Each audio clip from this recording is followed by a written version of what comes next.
ప్రభువునందు నాకు అత్యంత ప్రియమైనటువంటి వారులారా, మన ప్రభువును రక్షకుడైనటువంటి యేసుక్రీస్తు వారి యొక్క శుభనామములో మీ అందరికీ నా హృదయపూర్వకమైన శుభములు వందనములు తెలియజేస్తున్నాను. ఉదయకాల సమయంలో దేవుని వాక్యాన్ని ధ్యానం చేసుకుందాము.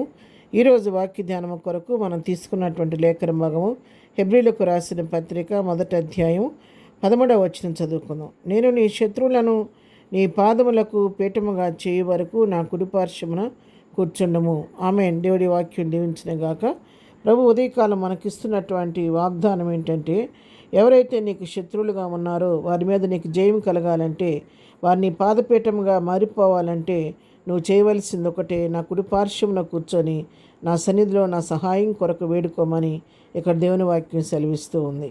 ఎందుకంటే మనం చేయలేని వారమైనప్పుడు కూడా, మనం శక్తిహీనమైనప్పుడు కూడా, మనం సేవిస్తున్న దేవుడు, మన ఆరాధ్య దైవం, ఆయన శక్తి కలిగిన దేవుడు, మన యుద్ధశూరుడైన యెహోవా. కాబట్టి మనము ఆయన సన్నిధిలో కూర్చొని మన వ్యాజ్యాన్ని ప్రభుకు అప్పగించి ప్రార్థించినప్పుడు ప్రభు మన పక్షంగా తన కార్యాన్ని చేయుటకు శక్తిగలవాడై ఉన్నాడు. మరి ఇదే మాటలు బైబిల్ గ్రంథంలో 4-5 సార్లు వ్రాయబడి, కీర్తన 110:1 రాయబడింది. మన మత్తయి సువార్త 22వ అధ్యాయం 44వ వచనంలో ఇవే మాటలు రాయబడ్డాయి. మార్కు సువార్త 12వ అధ్యాయం 36వ వచనం రాయబడింది. అపోస్తుల కార్యాలు 2వ అధ్యాయం 34-35 వచనాల్లో కూడా ఇవే మాటలు రాయబడి, నేను నీ శత్రువులను నీ పాదములకు పాదపీఠముగా చేయ వరకు నా పుడిపార్శ్వమున కూర్చున్నామని. మరి ఒకే మాట ఇన్నిసార్లు రాయబడిందంటే దాని అర్థం ఏంటంటే దానికి చాలా ఇంపార్టెన్స్ ఉందని మనకు అర్థము అవుతా ఉంది. కాబట్టి ప్రియులారా, మరి ఈ మాటను బట్టి మనం నేర్చుకోవాల్సింది ఏంటంటే, మనకెదురవుతున్నటువంటి పరిస్థితుల్లో, మనకెదురవుతున్నటువంటి శోధనలో, మన చుట్టూ శత్రు సమూహం మనం చుట్టుముట్టినప్పుడు, మనం ఇరుకుల్లో ఇబ్బందుల్లో ఉన్నప్పుడు మనం చేయవలసింది ఏంటంటే, మనము మౌనంగా ఉండి న్యాయం తీర్చి దేవునికి మన వ్యాజ్యాన్ని అప్పగించాలి. ఆయన కుడి పార్శ్వంలో కూర్చొని, ప్రభువా నీవే నాకు సహాయం చేయు, నీవే నాకు న్యాయం తీర్చు, నా శత్రువుపై నాకు జయమనుగ్రహించమని మన ప్రభు సన్నిధిలో ప్రార్థించవలసిన వారంగా ఉన్నామన్నమాట. మరి ఇక్కడ నిర్గమాకాండంలో మనం గమనించినట్లయితే 17వ అధ్యాయంలో మరి ఇక్కడ జరుగుతున్న పరిస్థితి ఏంటంటే, ఇశ్రాయేలీలు రెఫీదీములో మరి ఉన్నప్పుడు మరి అమాలేకీయులు వారి మీదకి దండెత్తి వచ్చినప్పుడు మోషే యెహోషువతో చెప్తున్నాడు, నీవు మన కొరకు మనుషులను ఏర్పరిచి వారిని తీసుకొని బయలువెళ్ళి అమాలేకులతో యుద్ధము చేయము. రేపు నేను దేవుని కర్రను చేత పట్టుకొని ఆ కొండ శిఖరం మీద నిలిచేదనను.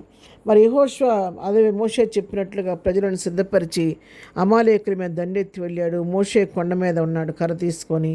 మరి మోషేతో పాటు హూరు, అహరోను కూడా కొండెక్కారు. అయితే అక్కడ జరిగినటువంటి విశేషం ఏంటంటే, మోషే తన 2 చేతులు పైకెత్తి ప్రార్థించినప్పుడు ఇశ్రాయేలుకు జయం కలిగింది. అతని చేతులు దించినప్పుడు అమాలేకులకు జయం కలిగింది.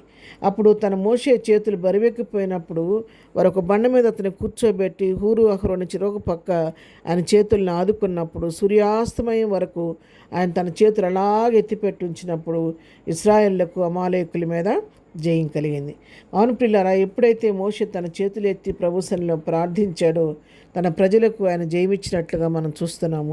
దీన్ని బట్టి నీకు నాకు ఈ ఉదయకాలం ప్రభు ఇస్తున్నటువంటి హెచ్చరిక ఏంటంటే, నీ జీవితంలో నీ సమస్య కొరకు నీవే పోరాడవద్దు, కానీ నీ వ్యాజ్యాన్ని ప్రభు పైన మోపి, ప్రభువా నీవే నాకు న్యాయాధిపతి అయిన దేవుడుగా ఉండి ఈ సమస్య మీద నాకు జయం దయచేయమని ప్రభు సన్నిధిలో మనం ప్రార్థన చేయగలిగితే, మన చేతులు ఆయన తట్టు ఎత్తగలిగితే, ఆయన కుడిపార్శ్వంలో మనం కూర్చొని కనిపెట్టగలిగితే తప్పకుండా దేవుడు నీకు నాకు జయమిచ్చి మన శత్రువులు మన పాదపీఠంగా మార్చివేసి మన జీవితాల్లో కావలసిన ఆశీర్వాదాన్ని, విజయాన్ని ఆయన అనుగ్రహించే దేవుడై ఉన్నాడు. కాబట్టి ఆ విధంగా ఇది మొదలుకొని ప్రతి సమస్యను ప్రభువుకు అప్పగించి ప్రభు వైపు చూస్తూ ముందుకు సాగిపోదాం. మరి ప్రార్థన. ప్రేమగల తండ్రి, పరిశుద్ధుడైన మా ప్రియ ప్రభువా, మీ యొక్క పరిశుద్ధ పాదములకు వెళ్ళిన వందనములు, స్తోత్రాలు చెల్లించుకుంటున్నాం ఉదయకాలం తండ్రి.